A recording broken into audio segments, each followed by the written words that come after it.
Hello, you are listening to NPE Stories. This is a podcast where NPEs can share their story. I am your host, Lily, and I found out I was an NPE through an ancestry DNA test that changed my life forever.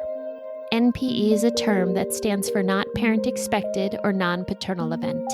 This means that one or more of our parents are not who we believe them to be. NPE Stories is a podcast where NPEs can share their story of what their original family was like, how they found out they were an NPE, and what their journey has been like since the day they found out. Welcome to episode 229. We are just getting into the holiday season of 2025. And my husband just bought his first ancestry kit because it is on such a sale right now. But one thing that I found out this morning was that he could invite me as part of a family plan for his premium membership. So this morning I started to get all of this additional information on Ancestry, and it was really exciting. I was getting these military draft records from family members. I was getting gravestone pictures. And I thought, I just have to quickly mention this on the podcast. So I don't pay for one of those Ancestry premium memberships. But because my husband just got a very discounted DNA test, it gave him for, I think, maybe $49, the test plus the premium membership. I'm not sure how long this goes. It might last for 3 months. It might last for a full year. So right now he found out he could invite family members, up to 4 family members, to also get the premium membership. So I'm really excited about it, and I'm just digging through it. I'm trying to find out more information about my biological paternal side. So I'll find out more tonight when I get some free time. But if you are buying an Ancestry kit this holiday season for a family member, know that they can add you. All they have to do is extend an invitation through the family plan. It's as easy as you going into your email and accepting the invitation to join the family plan, and then you can get all those same premium features. This is not an ad for Ancestry in any way. I know these DNA tests can really uproot our lives, especially if we're not expecting it. But I am one of those people that want to know more. I want more information. So I thought some of my listeners might be interested in that. I'm currently recording this during the holiday season of 2025, and that's when this is currently going on. So I'm not sure if this will still happen at a later date. So I just wanted to pass that information along. And now we can move over to the story portion of the podcast. Today I have on an NPE, and today I am speaking with Traci Grant. Hi, Traci. Hello. How are you doing today? I'm doing really well. Thank you so much for having me. It's quite an honor. Oh, I'm happy to do this. I've been emailing back and forth with you. I've never met you, but you just seemed very friendly and warm on your email. I just had Thank to tell you. you that. I was like, I'm really looking forward to this. Thank you. I appreciate it. I have really been looking forward to it as well. Well, let's go ahead and get your background story. Why don't you tell me who is in your family of origin and a little bit about your raising family? Sure, happy to. I'm the youngest of three. So I have an older brother, and then between us is an older sister. And we grew up really just the three of us with our mom. The way I understood my family of origin growing up was that our parents were divorced when my mom was pregnant with me.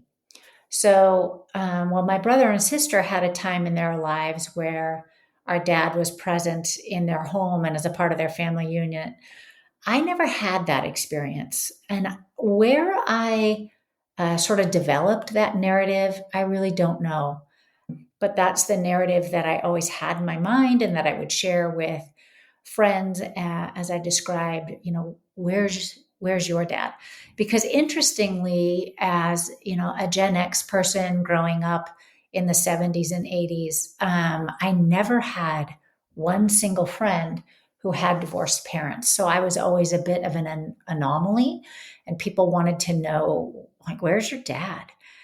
And so I had this narrative that, my parents were divorced before I was born.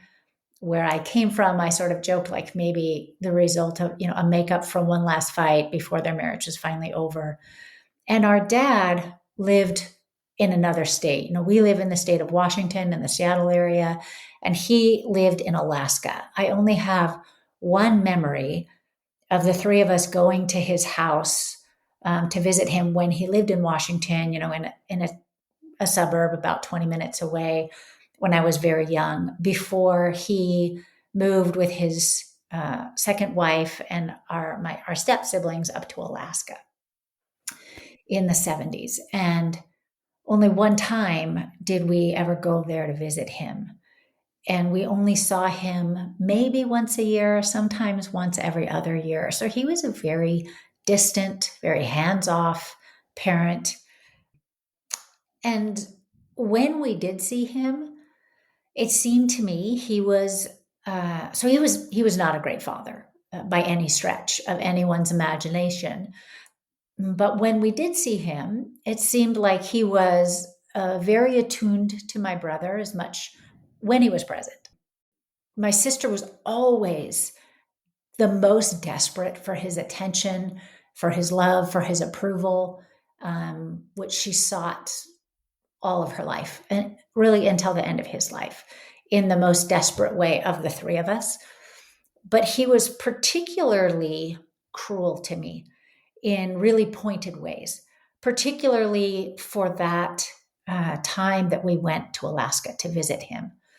Our birthdays fall uniquely. My brother's is June 22nd. Mine is June 30th. My sister's is July 10th. So they're just this little domino, like a birthday festival in the middle of the summer. And we arrived in Alaska actually on my 9th birthday. And when he picked us up at the airport, they seemed a little surprised to see me with my brother and sister. And we went back to their home, and there was a huge birthday party set up with streamers and balloons and a cake. And it was all for my brother, and not a thing for me, not a card, not a gift, not my name on the cake, nothing. And they made it very clear to a 9-year-old, which was devastating and very confusing, like, this is not for you. We are not celebrating your birthday. We don't care about you or your birthday, which I couldn't understand. And the same thing happened 10 days later on my sister's birthday. She was turning 12. They got her ears pierced. They bought her ruby earrings for her birthstone.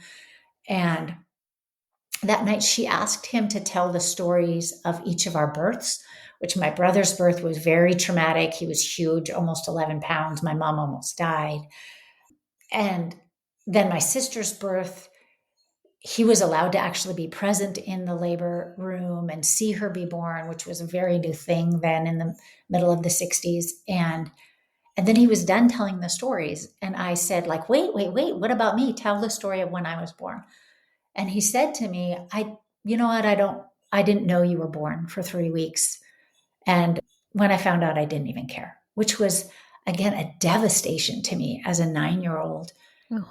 And I just didn't understand why he cared so little for me. Like, he clearly cared so little for the three of us, but it was so particularly mean to me as the youngest child. But I didn't understand. And also at home during this time, we had a stepdad who my mom married when I was 4.5, 5. And he was an alcoholic, and he was a pretty vicious, abusive person as well. So it was a very tough family unit to grow up in. We all developed our own very separate and different coping strategies to survive amongst this. But we had this mom who loved us fiercely, did everything she could to protect us. But she was also at work because there was no support coming from the dad in Alaska. He supported us not financially either. And our stepdad was pretty adamant that his money was, he paid his half of the mortgage because he lived there, but he was not supporting these three kids who were not his, and he was very vocal about that.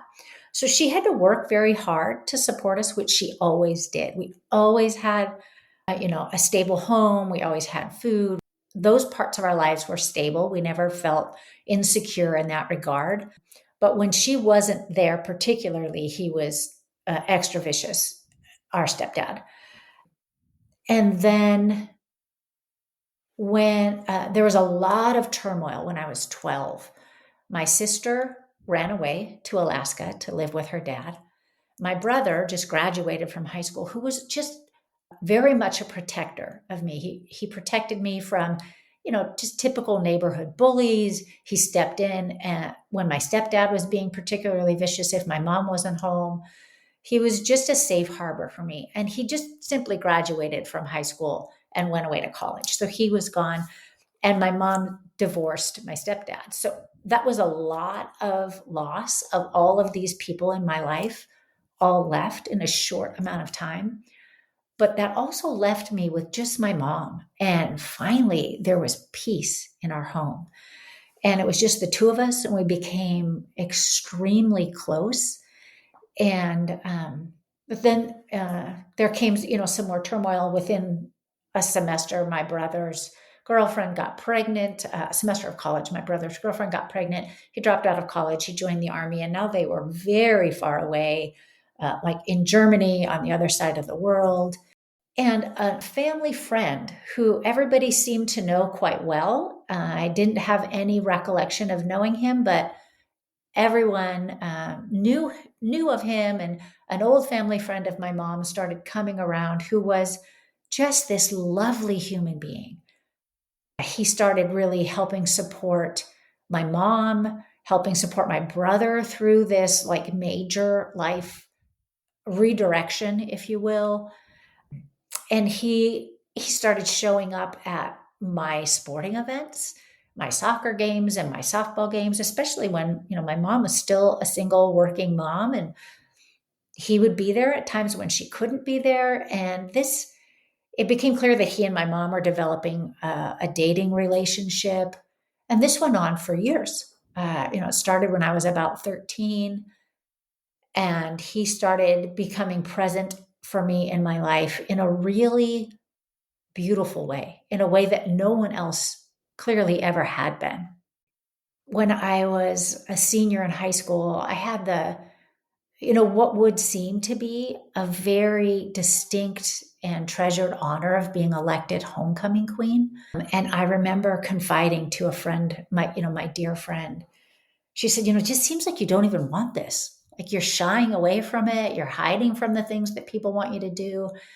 And I said, look at every single person, from the freshmen all the way through everyone that's a part of this homecoming thing. The guys and the girls, every single one of them has their parent here, because there's a big ceremony at the halftime football thing where everyone gets escorted out to the center of the football field by their parent, by, the girls by their dad and the guys by their mom, and it's their parent. And just like my whole life, not one of them is divorced. No one has a substitute dad like I've had my whole life. It was always the neighbor's dad or my friend's dad, and I would just rather like it be somebody else, because it's really embarrassing for me. And of course, this man who had been so dear to me and so kind to me was going to escort me. But again, it's like they're going to say his name. It's a different name. Everyone knows he's not my dad. And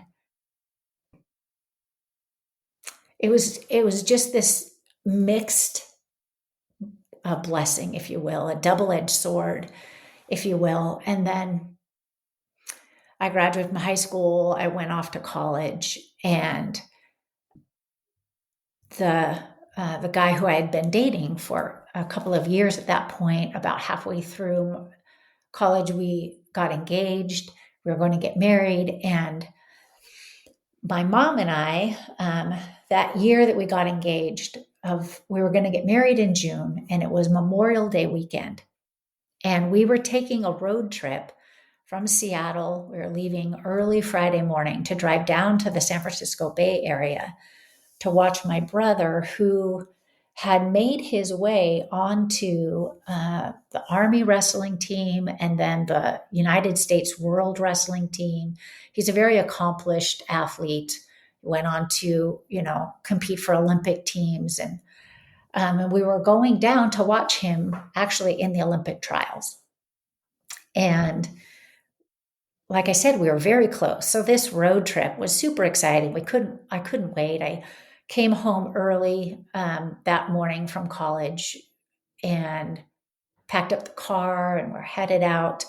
And as we got deep into this road trip, like somewhere between the Oregon and California border, my mom started talking and telling stories of her first marriage to this dad who I now hadn't seen for all of 5 years, had not seen or heard from him in any way, shape, or form. As soon as my older siblings had sort of moved on into their adult lives, he never came back around anymore. With just me left as a child, there was no reason for him to have any more contact or visit because he clearly didn't care about me at all. And she started telling stories about their marriage and trying to give me advice about marriage as I was on the cusp of getting married. And I was very young to get married. And in my mind, I was thinking, it's a little bit ironic to me that you being divorced twice and are trying to give me marriage advice, but I was trying to be polite and respectful and listen. And to be honest, I really didn't want to hear about this man because it was just a point of pain to me. And as she started circling around, it became clear to me that there was a very clear reason why she was telling me this story. It was coming to a very clear point that he had betrayed her trust and he had given away a lot of their money to his parents.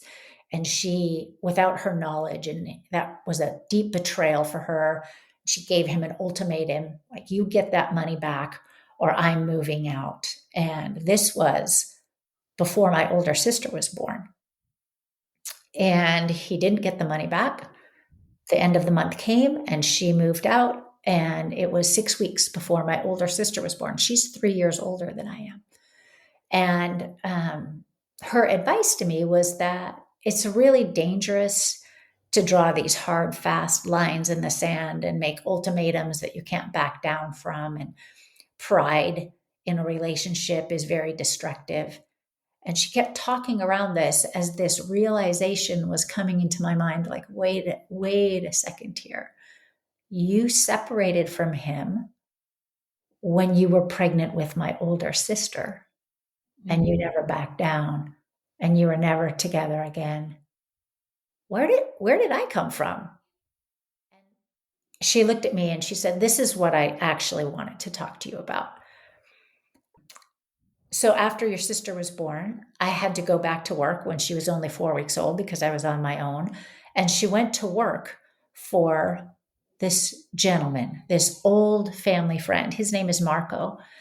He was opening up a tavern in the town we live in.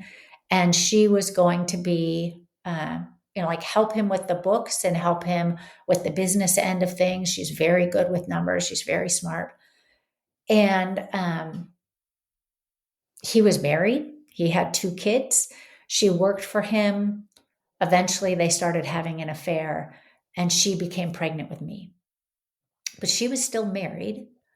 And my brother and sister's dad kept, he had those 2 kids every weekend or every other weekend and saw them a couple of days a week. And she said it became clear that Marco was not going to leave his wife like he kept promising.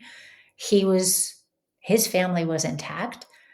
And so it was actually my brother and sister's dad's idea, as she told the story. One day when he was dropping them back off from a visit, he said, what are you going to do? You're on your own. Like, Marco's not coming around. You have these three kids, you're on your own. What are you going to do? And she said, I don't know. And he said, I think you should give this baby my last name. I think you should. And that way you have your three kids, they all have the last name, the same name. It's cleaner, and you just go on about your life. And so that's what she did. She put his name on my birth certificate, but she continued to work for my dad. She continued that relationship. That affair went on. I was born. She brought me to work every day. I knew him as my dad. That persisted for 5 years. So I saw him every day. I called him dad. I knew he was my dad until she got tired of waiting. She got tired of his empty promises, and she quit that job, and she left that relationship, and she got a different job working somewhere else where she met this awful stepdad.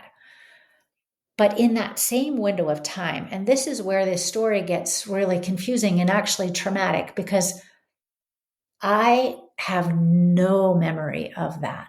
I have no memory of ever knowing my dad, of ever knowing him, of all the way up to age 5, knowing him every day, of this going to work every day. I have some memories of that place. I have some memories of the other people there. I have some memories of getting gum and lifesavers out of, the counter there. So I remember that, but I don't remember him from that time at all. But what happened is he his mom died in that same 1 month window of time. His mom died. My mom left. He lost contact with me. Within about 2 months, she met my stepdad. He moved into our home. They got married. And he had, in this tavern, he had seen some police officers cooperating and helping some drug trafficking go on in this place of business. And he turned them in. And they actually were arrested and stood trial and were sent to prison. And from prison, they were looking to retaliate against him. So they had been watching for an opportunity. And the person who was watching him went to them in prison and said, "This is your opportunity." He's basically having a nervous breakdown. His mom died. His mistress left. He's lost contact with his daughter. He's losing his mind. So they hired someone to approach him and say, "This new stepdad, who's now moved in, is abusing your daughter, and we'll kill him for you." And so, in his distraught state, you might say at the time he had a mental break or a nervous breakdown, he agreed to this plan to have my stepdad killed. And this I remember because the police, remember, these are police officers who still have connections to the police force. And the police came to our home, and they told my mom and stepdad that Marco has hired someone to kill him. And they took us into protective custody. I remember riding with the police. We had to stay in a hotel. We couldn't even open the curtains. I remember that. And they carried out the whole plan. They drove his truck to work. Shots were fired. They arrested my dad. He stood trial for attempted murder, but his attorney was able to prove that this crime was conceived of in the mind of the police. And so he was found innocent by reason of entrapment. But I never saw him again until I was 13. And my mom had divorced my stepdad. And then he started coming around again. In that whole time, he was still a dad to his other kids. He still saw them. He was no longer married to his wife. Like that whole arrest and everything ended that marriage, but he was still a very present dad to his other kids. He coached their teams. He saw them all the time. We lived 15 minutes from him. There were occasions where we accidentally bumped into him, and my mom freaked out and rushed me away, and we couldn't speak to him and couldn't talk to him. And I remember those, but I remember thinking, I think we know him, but as a small child, I didn't put it together. I can't understand. I mean, I do understand. Like my brain was protecting me from that trauma. It's a little bit baffling to me now to still not be able to remember ever knowing my dad.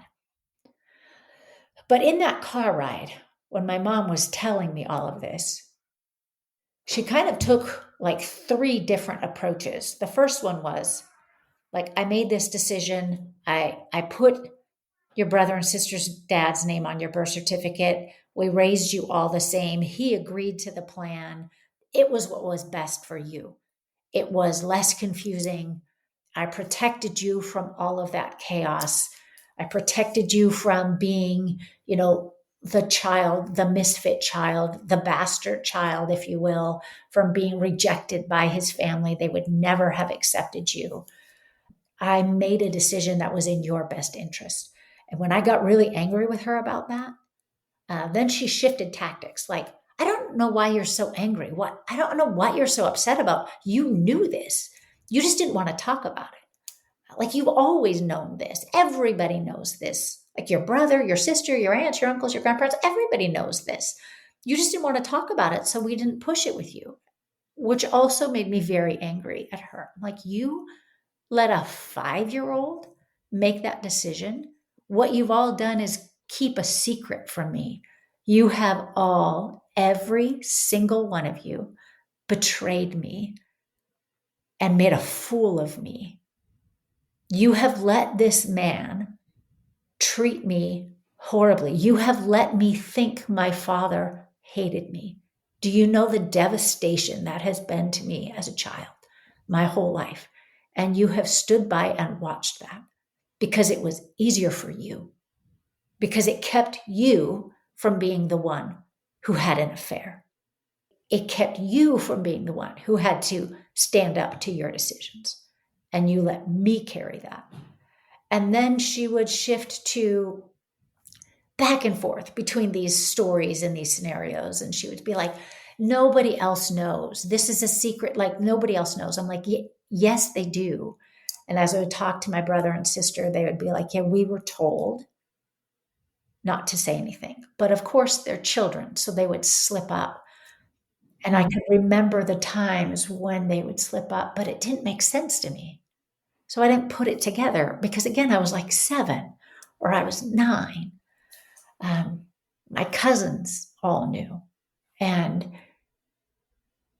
I would go back through my whole life, and all of a sudden these scenarios made sense. Like, that's why that was said. That's why that unfolded. And that's why this man who started dating my mom was so, so kind to me. He's my dad. And wasn't it so sweet for he and my mom to enjoy this time of like me being homecoming queen, and you and she got to be so proud together, and he got to enjoy this experience of escorting his daughter that was humiliating to me, that was painful to me because I didn't know that. And it was a long time of processing and going back through all of that. But the thing that I learned, like I mentioned, my brother and sister and I all developed very different coping mechanisms for surviving the environment that we grew up in.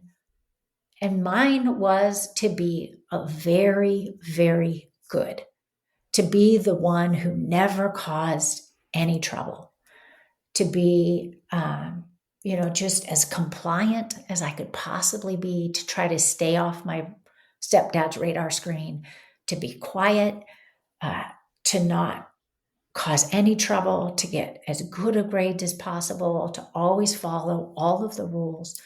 So I very quickly shoved all of this down like I had shoved everything down all of my life. I came home from that weekend. I just sort of sat in stunned silence for 3 days. I sat in stunned silence for the whole car ride home.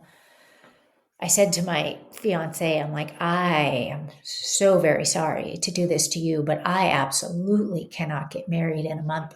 My whole life is upside down. I don't even know who I am. And he was devastated and kindly, like, obviously, that's your choice. And I'll honor that. And after about 3 days of just sitting with me in this, he kind of was like, I really don't think that's necessary. I think we can just get through this together. I think you're just isolating yourself, which is very dangerous. And he gently talked me into not canceling our wedding. And by the end of that summer, I had just kind of like shoved it all down, put a smile on my face like I had done my whole life, and just kind of marched on because what I had, what I was terrified to jeopardize, was what I'd always wanted. I finally had parents. I finally had my parents. And very ironically, about a year later, they married each other. So now my family unit, I was like the missing genetic link because I have my brother and sister who I share a mom with. And now I met another brother and sister who I share a dad with. And I could just say things like, oh, we're going over to my parents' house. And I would just feel this resonation in my chest of like, I have parents, and they're my parents. And it's a safe place and nobody's mistreating me. And while I had all this deep turmoil inside of me of all these feelings of betrayal, I was terrified to jeopardize that by asking all my questions and venting all of the anger. And it was kind of like eating me up inside. And I just sort of like developed an ulcer and all kinds of internal health problems. And then I managed that pretty poorly. Really, probably only my husband saw it, but outwardly, just with a big smile on my face and marching on until my third child was born. This was 7, 8 years later. And so we have two girls, and then my youngest is a boy, and he was circumcised. He was born at a very, very busy time in the hospital. He wasn't even born on the OB floor. It was too full. He had to be born on a separate floor. And then they sent us home as quickly as possible because they had no room. So he was circumcised and he was sent home within an hour of being circumcised, within 8 hours of being born.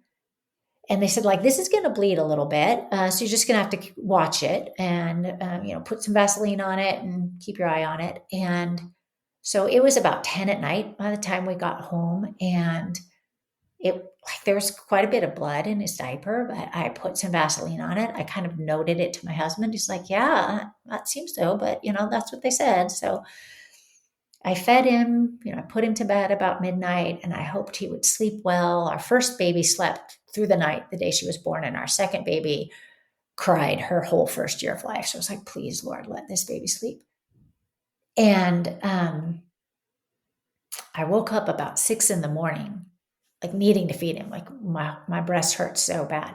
And I said a little prayer, like, thank you, God, like this is a good baby. He's going to sleep. And I went into his room and he was barely alive. His whole crib was saturated with blood, like all of the blankets, all of the sheets. And his circumcision was just bleeding and bleeding and bleeding. And I called my husband in there and we called his pediatrician and he said, let me meet you at my office. So we got somebody to come over to our home and stay with the girls. And I thought to bring all of those blankets with me so they could see what he'd lost. And we went to his doctor's office, which was very close to our home. And he looked at him and he said, "This baby has a bleeding disorder." And because we thought they just needed to stitch up his circumcision, like they did it wrong or they nicked something. And he's like, "No, no, no. Is there a history of bleeding disorders in your family?" And this was 1993. And at that time in history, the AIDS epidemic was raging throughout the country. And it was really only drug users and gay men who were suffering and dying from AIDS at that time, and children with hemophilia who were not being allowed to go to school. People were terrified of them. They didn't know really exactly how it was being transmitted, but there was one boy in Florida whose name was Ryan White, who was in the news. His parents were fighting that he would be allowed to go to school. And he contracted AIDS from his medication. And when he said bleeding disorder, I just knew it just like struck a chord like through my soul. I thought, my baby is going to die of AIDS. And I was terrified. And my husband was like, "You're insane. He needs 2 stitches." But our pediatrician saved his life. Like that insight, he was so good. He's like, "I'm going to call ahead to the hospital. You need to take him to Seattle Children's." And we went there, and it took hours for the test results to come back. But sure enough, he had hemophilia. But this miraculous, I can just see God's hand, like through all of this turmoil and all of this pain. God's hand was with me. Like I can think back to that time when I was 4, when the police were coming and taking us into protective custody. Within that same window of time, my neighbors were taking me to church, and I came to understand that even though these people in my lives are treating me so terribly, these people are supposed to love and protect me, I came to understand that God loves me. And that understanding gave me an anchor that held me firm through all of this. And this was no different. I just always had a faith to push into that was solid. And it took like 10 hours of waiting in that emergency room at Seattle Children's Hospital before the hematologist came back and said the test results were confirmed and he does have hemophilia. But while I was pregnant with him, there was a medication approved by the FDA that is completely synthetic. It doesn't come from the blood supply because most of the world's hemophiliacs were infected with either hepatitis or HIV from their medication because it comes from the blood supply.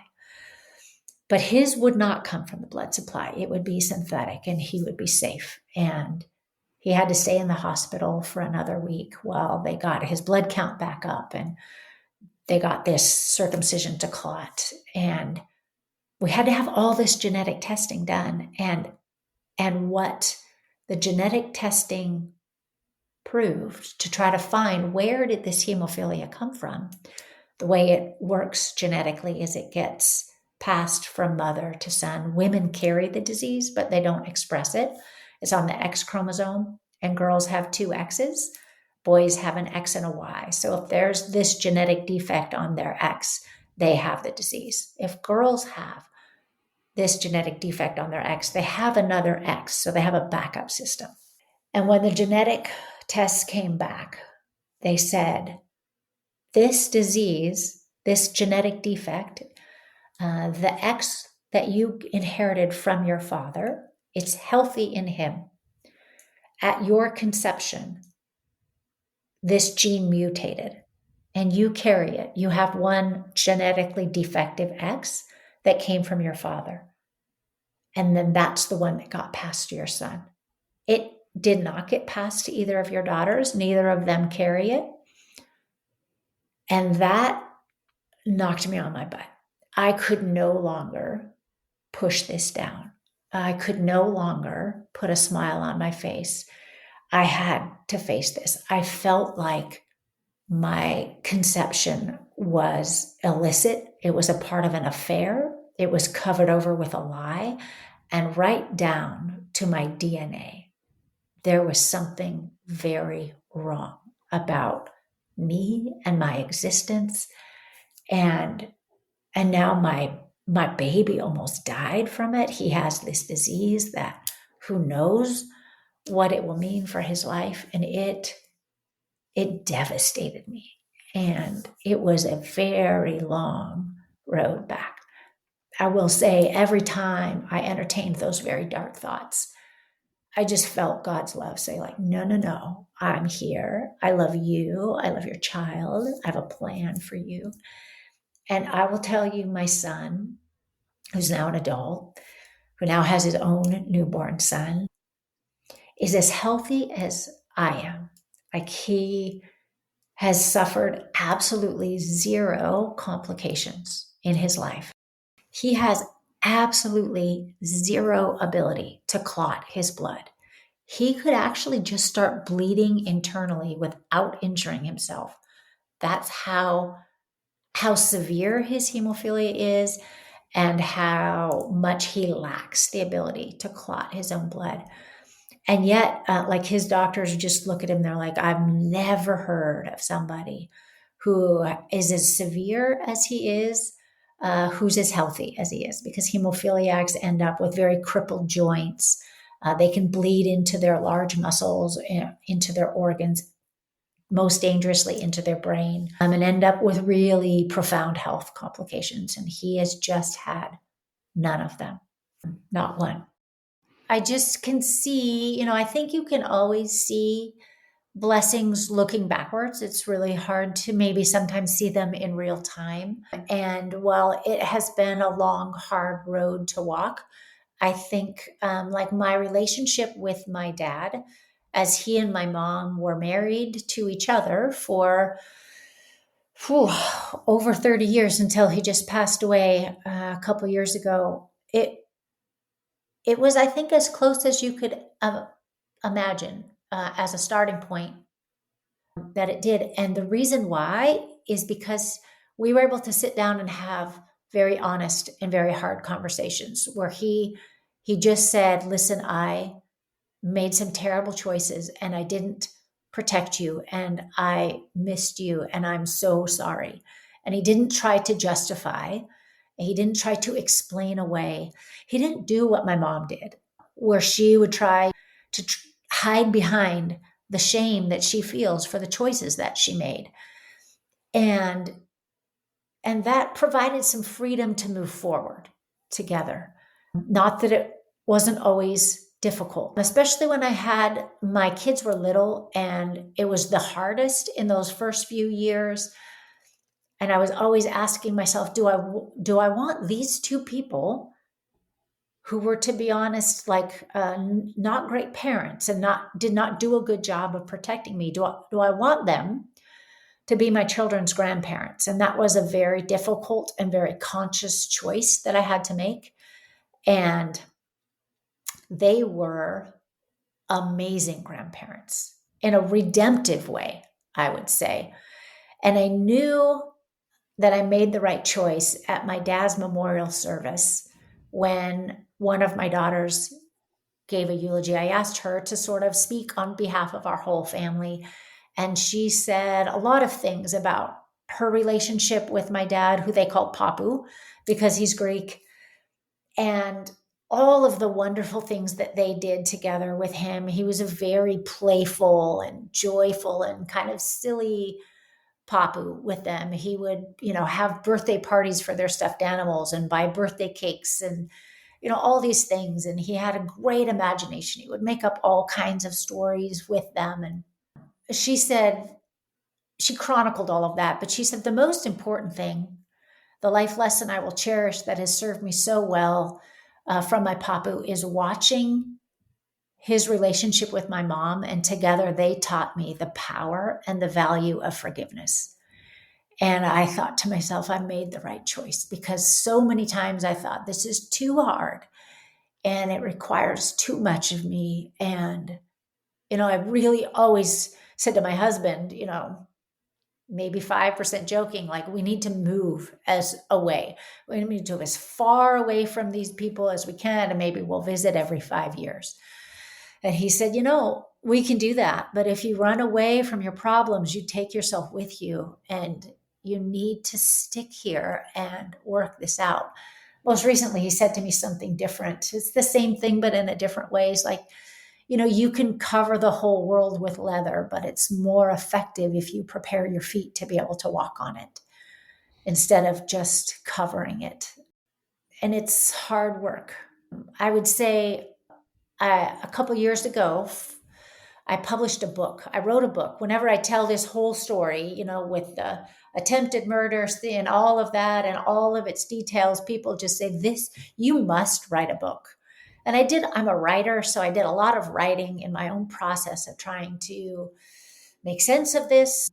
And I finally did publish that book. It's called After the Rotting, which that title comes from a conversation I had with my two little girls when they were very young. We were walking through an apricot orchard, and a lot of the fruit had fallen on the ground and was in all states of rotting. And my one daughter was maybe 2, and she was very disgusted by the rotting fruit. She was like whacking it with a stick, and this is terrible. I hate this. It's a mess. There were like maggots in it and flies, and she was just not having it. And I said to her, Carly, this is a very necessary process. It's gross and it's messy and it's awful. But if this fruit doesn't rot away, then that hard part, that pit, the seed, can't grow a new tree. And I just felt like God's voice say to me, like, that's your situation. Like, this is a messy, awful, rotting process.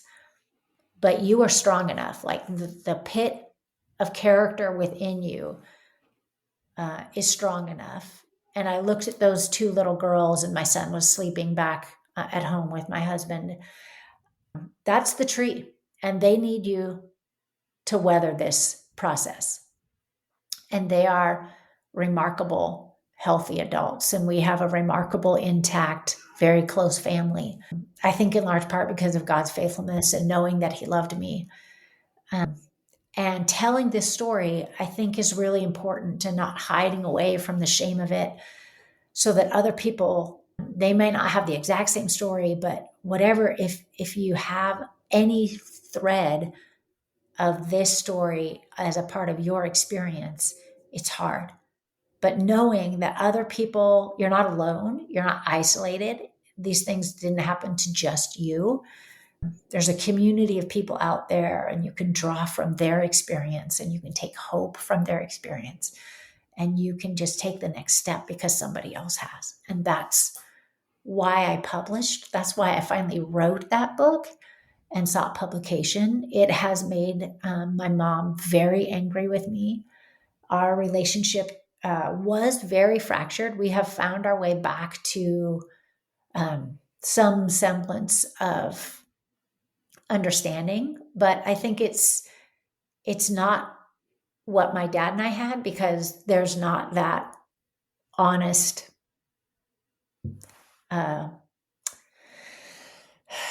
I don't really know what's the right thing. She's still kind of shifting around behind, I did what I could, how could you blame me, how could you do this to me? And it's just not in any way about her. It's my story and it's my journey, and I'm not angry with her, and she feels like it is. It's in some way an attempt to be angry at her. And that's just not what it's about. Yes, listening to your story today, I was going to say you need to write a book. Yes, I have. I'm going to put the link for the book down below. But if people wanted to contact you, Traci, or find out more about you, how could they do that? Yeah, I do. When the book came out, I was really good about keeping up my blog, and now I've just retired and I have a lot more time, but I have a website. It's Traci Grant, TraciGrant.com. And I've got a blog there, and you can reach me through that, and you can get my book there. You can get my book on Amazon. or you can just find me at my Gmail, Tracy Y Grant, TRACIY Grant 630 at gmail.com. And I'm happy to talk with people about your story and my story. I speak about this, about healing from childhood trauma and resilience. I teach a class at a university near me on grit.